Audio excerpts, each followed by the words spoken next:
Hello, 8th grade students. We are here with our book, The Greatest Treasure Hunt in History, continuing on.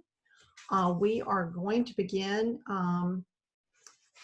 probably just a couple of sentences from the bottom of page 42, and then continue on. If we remember from yesterday, they are headed to a castle where they believe there are some works of art, masterpieces that have been taken there, left there, and leaning against walls, and he's headed that way to determine next steps. While waiting to interview the senior commander, Linklater and Von Thomas had wandered through the cavernous building and noticed various groups of panel paintings leaning against the wall. Hart couldn't believe what he was hearing, especially the fact that the paintings were not in crates and that the painted surface was visible rather than facing the wall as an added measure of protection. "But they're very good. They must be copies," one of the men recalls saying. Then Linklater told Hart how he had entered another room filled with paintings, a few crated, most not, and heard Von Thomas shout, "The whole house is full of pictures. They've come from the Uffizi and the Pitti Palace." Fred Hart sat stunned, speechless at what he'd just heard. The two men ran down a list of the paintings they had seen. Hart shook his head in disbelief. Some of the most important works of art in the world, each priceless, lying on the floor of a villa, unprotected, covered in dust in a war zone. It seemed too incredible to believe. The following day, August 1st, Hart, accompanied by Linklater and Von Thomas, drove the short distance to Montegaffoni. Cesare Fasoli, librarian of the Uffizi Gallery, who had walked 17 miles from Florence through a combat zone to watch over the collection, greeted them. British artillery encircling the castle continued firing their thunderous rounds.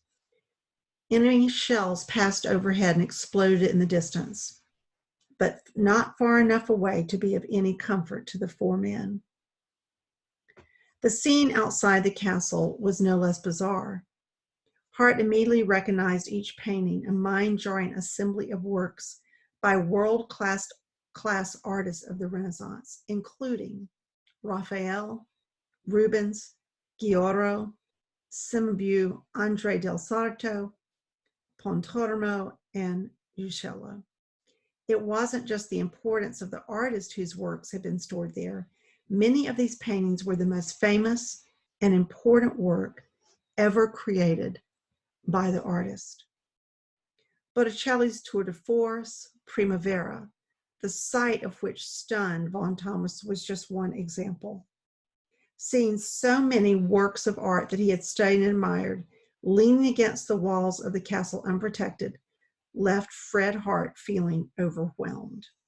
So the picture there on page 44 is just one of the paintings. This is the one they just referred to, Primavera, which was one of the most famous paintings in the world. And you can see the size of it. I mean, he's a tall man. And so you get the size of this painting, the magnificence of this painting. While Hart tried to gather himself, Fasoli described recent events. After leaving Florence 10 days earlier, he stopped at another repository, the Villa Balsipucci, in the tiny town of Montagana. I'm going to say this again, Montagana. German troops had already taken 291 masterpieces belonging to the Uffizi and Pitti Palace Museum. Only those objects too large to fit in their trucks were left behind. The villa was a mess, doors pried off their hinges, windows left wide open, and books tossed from the library strewn about the grounds, many bearing soldiers' boot marks. With nothing more to do at Villa Balsipucci, Fasoli then walked to the castle of Montecuffoni, fearful he would discover a similar scene. While those paintings were still inside the castle, German troops were too. The packing cases had all been opened, the pictures taken out and flung about, he explained to Hart. As the days passed, he tried to befriend the soldiers to keep them away from the paintings, especially after discovering that they were using a dark corridor containing 8 15th century paintings by Fra Angelico as a latrine. When Fasoli pleaded for them to remove their bottles and glasses from the surface of Adoration of the Magi, a 15th century tondo by Ghirlandaio, a German soldier pulled out a knife and threw it at the wooden panel, piercing an area of the sky. Lacking any authority, Fasoli defensively told Hart that all he could do was accompany the castle custodian on his nightly rounds. It was a helpless feeling, but not hopeless. One evening, Fasoli recalled, he watched as the custodian stared at a group of religious paintings and whispered to himself, "Little saints, help us." It was an incredible story, Hart thought, by a man who had done more than anyone could have expected to preserve objects that in so many ways defined the history of Florence. A man who was a true hero. It took several hours, but when finished, Hart confirmed that the inventory count was correct. All 246 paintings that Florentine officials had placed at the castle were accounted for and undamaged. But the castle of Montecuffoni was just one of the art repositories housing treasures from Florence. Many others were located behind enemy lines. The Allies could only wonder about their fate. Hart sounded the alarm in a blunt and to the point cable to Ernest DeWald. 5 deposits located. Reference BBC broadcast. Situation in hand. All safe save for damage to Pontormo, visitation, and Bronzino portrait. He then prepared a memo to Lieutenant General Oliver Leese, commander of British 8th Army, marked Secret, which contained map references, a list of 12 other deposits, and a terse summation of the situation. The fate of these priceless treasures lies in the hands of the 8th Army. Chapter 4, The Meeting, Saint-Lô, France, August 1944.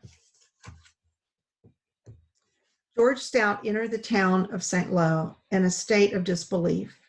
Exactly 1 month had passed since setting foot on Utah Beach, and in that time, he'd visited dozens of small villages and towns on daily inspections and witnessed every kind of damage possible, including some that seemed impossible.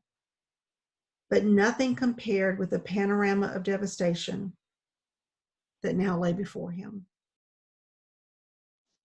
All that remained of the skyline of Saint-Lô, a 1,000-year-old wall town with about 35 miles from the Normandy landing beaches, was a series of saw-tooth structures that resemble fields of densely packaged stalagmites. No building had escaped damage. Rubble piles reached 20 feet high. Most streets, if you could even locate where the street had once been, were impassable. Stout couldn't find an unbroken piece of glass in any building or home.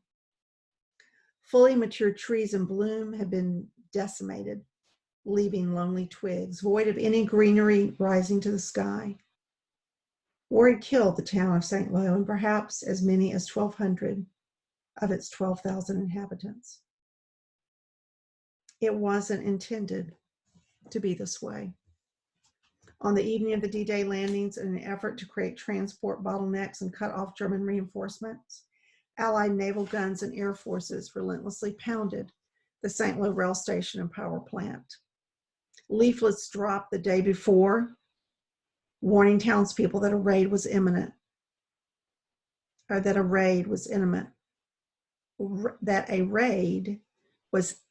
were blown off course.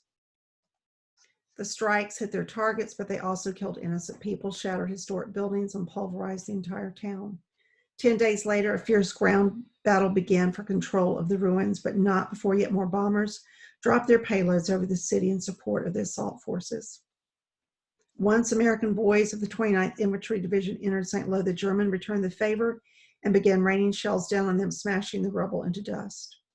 Twice the number of American boys were killed during taking St. Lo than during the D-Day landings. Fire consumed the Hotel de Ville, the city's town hall, along with its library of rare manuscripts. The 800-year-old church de St. Croix survived largely intact, but almost nothing was left of the town museum. So this is a picture that he had of the town as he entered the town. Stout maneuvered his way around piles of some fragments to inspect the heavily damaged 15th century Gothic style church of Notre Dame, one of the few buildings still standing, but military police refused to let him enter. After explaining his orders to conduct inspections of historic structures, place out-of-bounds signs, and effect temporary repairs where possible, the MPs explained theirs. No one was to enter the church by order of British Monuments Officer Dixon Spain, who had already inspected the church and posted the MPs. Stout knew that Dixon Spain was in the Normandy area, but without field radios, one monuments man had no idea what a fellow officer had inspected or where he might be headed next. This was a major problem.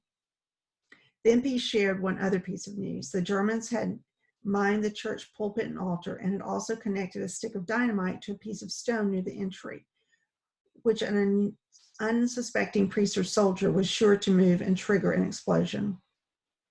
Stout flipped the page of his field diary and added it to a growing list of booby traps he'd come across in other inspections. The monuments men were supposed to stay behind combat troops, but in the Normandy area, Allied and German soldiers were so densely packed together that it was tough to tell where the lines of one side ended and the others began. Like a summer storm that suddenly appears and just as quickly vanishes, the war came to small towns and then moved on, only to reappear. Proximity to the fighting lines added to the countless number of booby traps hidden near altars, underneath animals, and behind doors, meant that the monument men were in constant danger. Okay, we're going to stop there on page 50, and we'll definitely finish that chapter tomorrow and begin chapter 5, Priceless Dust. So we'll stop there and begin tomorrow on page 50. Thank you. Hope you've had a good day, and hope to get to talk to some of you tomorrow on the yearbook call. And take care of yourselves. Bye.